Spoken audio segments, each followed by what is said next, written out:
I'm pretty new to Founder OS. I teach professionals how to unlock their creativity, optimize their mindset, and I'm coming into these consistent roadblocks between hiring weapons, as you would put it, versus finding AI tools or a coordinated system of softwares. So my question is, where are you at in that journey of AI versus hiring? For all roles or for video specifically, or just in I think general? for I think for the sake of this question, for videos and startup level, like core team, Yeah. what are the most important? Whether it's EA work versus Yeah. just, I think most importantly would be content waterfall. That would be my most specific Cool. question.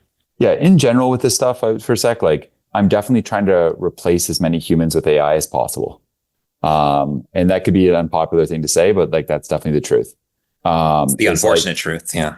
I think it's a fortunate truth, to be honest with you. Mhm. Like I see it as like as a founder, I think all of us want to run like a lean and mean team, but oftentimes have to battle this fact that like, oh, I think I need this person, I think I need that person. And I certainly wish for every founder that they could have a lean team, and that they could just have like a 3-person, 4-person team if they so choose, and then just a bunch of AI doing a bunch of stuff, right? I think it's like actually a really fortunate thing, hopefully for a lot of founders, because I don't want people running like 15-person teams if they don't need to. I certainly would love just to run like a 6-person team, like if that was possible, right? Now, I don't think it's possible for what I'm doing, but you get it. So yeah, I'm always looking at ways to use it. That said, like there are certainly limitations, right? So the only thing I've been able to replace for the most part right now is I'm able to replace, in some senses, like an operations person, because I'm able just to do a lot of operational stuff a lot faster because of AI. So I haven't brought on like a COO to Founder OS just because I'm able to kind of run show on that side because I'm probably like 6x, 7x more productive just using AI myself. I'm not going to have someone whip up SOPs and do these things because I can just do them in 2 seconds with AI, right? Right. The next thing is anything writing, copywriting. I leverage AI Claude for that, right? So I'm not defaulting to like bringing on a copywriter to do my email sequences or something like that. I'll just use AI for this sort of stuff. And AI in my own references. So like, here's my book, here's my best tweets, here's my best LinkedIn posts, like write in my style, use my book, make these sequences or whatever I need. So a lot of writing stuff replaced. On the video editing stuff, nothing replaced. I think the big thing I think about on the video editing side, some of what we were just talking about with Jordan is like, how do I consolidate stuff? So say we had 4 video editors, right? My question is like, why not 1 or 2, right? Or say I had long form video and then short form video, and long form was like this one style, and then we did all these dedicated short form. I'm like, why don't we just cut all of these short form styles and just put our long form into clips like a waterfall that way?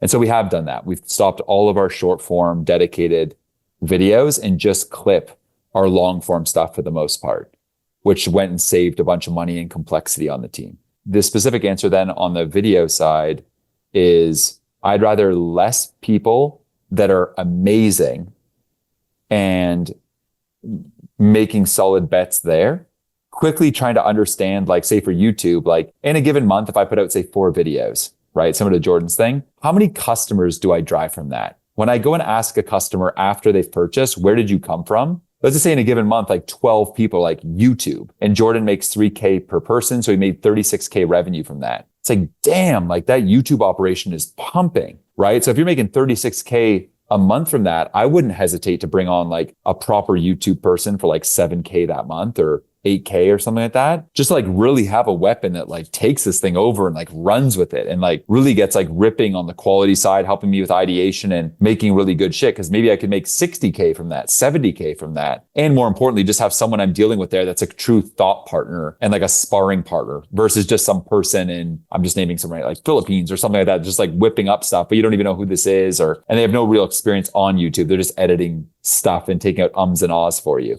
That's how any questions like double clicking into that at all, like that come to mind? No, I think that really nailed it. I've been leaning towards wanting to do more long form anyway, although I think my starting point has been in short form talking heads like Jordan, just to kind of get the ball rolling. I'm new to just filming myself. So there is like this discomfort level. I am working with a video editor, and I do get frustrated with sometimes the language barrier or the turnaround time, the quality versus budget. But I like what you said. I think the biggest takeaway was by focusing more on high quality long form, and then once you get that, pulling just badass clips from it and repurposing seems like a smart way to go. Yeah, another thing I'll say too is like I was on a call yesterday with like this guy's like a chief sales officer type person for a company that's doing about 40 million a year. And he was just talking about how when he's building his company, right? This sales team that he's got of salespeople, setters, DM people, it's probably say a 30-person organization, right? Over the past year, they've gone through about 3 phases of like building out the team, then slimming it, building it out, slimming it, building it out, slimming it, right? And my experience in most things I've built out is very, very similar. I wouldn't say I do it on that rapid of a pace, but sometimes maybe, sometimes yes. Like, so when I started building videos, I worked and just hired like a video editor myself at one point, I think in India. That guy was shit. Then I went and hired another guy. We got some stuff out. That guy was shit. Those people probably both got removed within like 1 month and then 1 month. Okay. Then I brought on like these other guys that were more of like an agency type thing. We got going and ripping for about 4 months. It was like fine for the stage, but then we grew out of that pretty quick. Then I started working with my girlfriend at the time, Victoria, and she brought on some other Colombian friends and people that she had met. They were really good. And we got working with them for some of them we're still working with. So like say like a year and a half, right? So it took us some like reps, right? To finally find like that core group. Now my wish to you guys and what I want to commit to helping you guys with is not having to go through that many reps, obviously, right? Like that'd be great. Like, and I'm happy to evaluate people you may have. Again, with Jordan, he's sending me this video. If you have people in mind, send me a profile. I'm happy to look, right? I think the learning there is like, the more clear you are on the format you're trying to put out there, hopefully you can be like, okay, I'm trying to do this talking head style like Mac Ray does, let's just say. And then be able to test people and like even a challenge, like edit this video, like 1 minute of it in this style and see how they do. And does it actually meet the bar? Or do you find you're really compromising the standard a lot to be like, oh, like, I guess it's fine. I don't really like that they did these things and that they was shaky and these weird transitions with weird swooshing sounds. It's like, yeah, if you see that stuff and they didn't hit the bar, they're not good, and cut them. Because a lot of the process is just, it's refining your taste and being confident in setting a bar and saying no to people below it.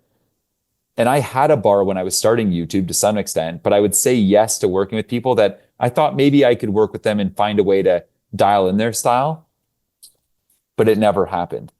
So the couple lessons I'm just trying to share with you is, number one, it might take a few reps to get the right people. That's totally normal. The key thing there is to like always have backups, especially with video editors, like having maybe a person or two on the wing. Even I have this at any given time, right? It's like, I know the next guy I would hire, I have redundancy in every role. Okay. So I've never screwed if someone leaves. I already have the guy that I would bring in for the most part. Right. The second thing is keep having that clear bar, that clear standard, and really being okay with saying no to like 8 out of 10 people if they just don't hit that bar. Don't compromise because, you're maybe desperate in the moment to get something out. Don't say yes to the first person that comes to the interview, right? Like put in some reps, talk to 10 people, get 3 to complete a challenge, and then hire the one that like passes with flying colors. So that's how I see it, Yeah. I think. Thank you.